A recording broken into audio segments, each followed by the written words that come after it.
जय जगन्नाथ। कवि रामचंद्र परिरायकर आज जो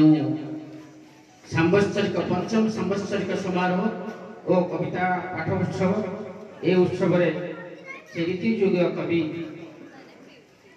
अति ज्ञानी गुणी आम अंचल गर्व आ गौरव प्राय समसामयिक अभिमन्यु सामंत सिंगारकर तांकरी स्मृति रे मु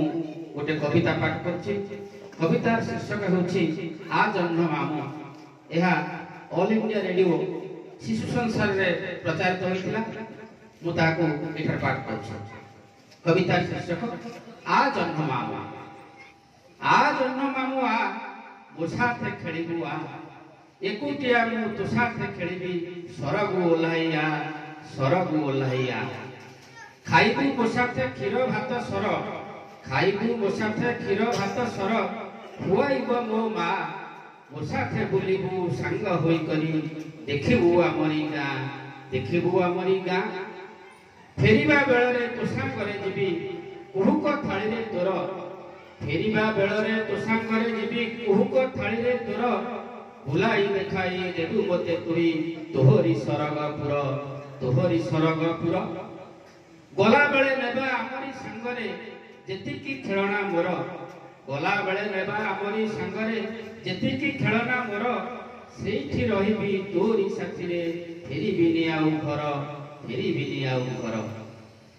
तू केमिति रे बड़ साना हेउ तू केमिति रे बड़ साना हेउ बुझाई कहिबु मते छोट बड़ मु हुअंती सेमिति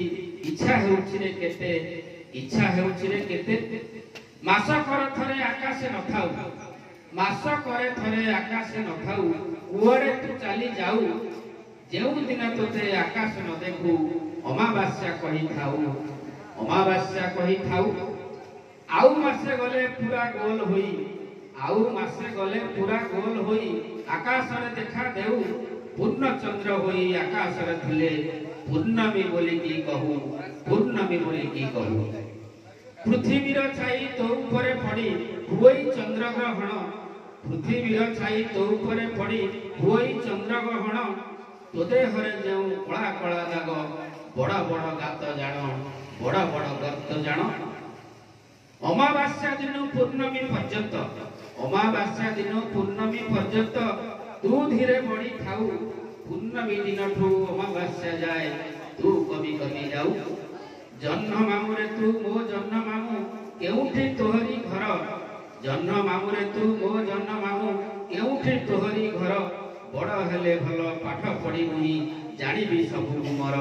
जानिबी सबु मोर जय जगन्नाथ जय जगन्नाथ जय जगन्नाथ।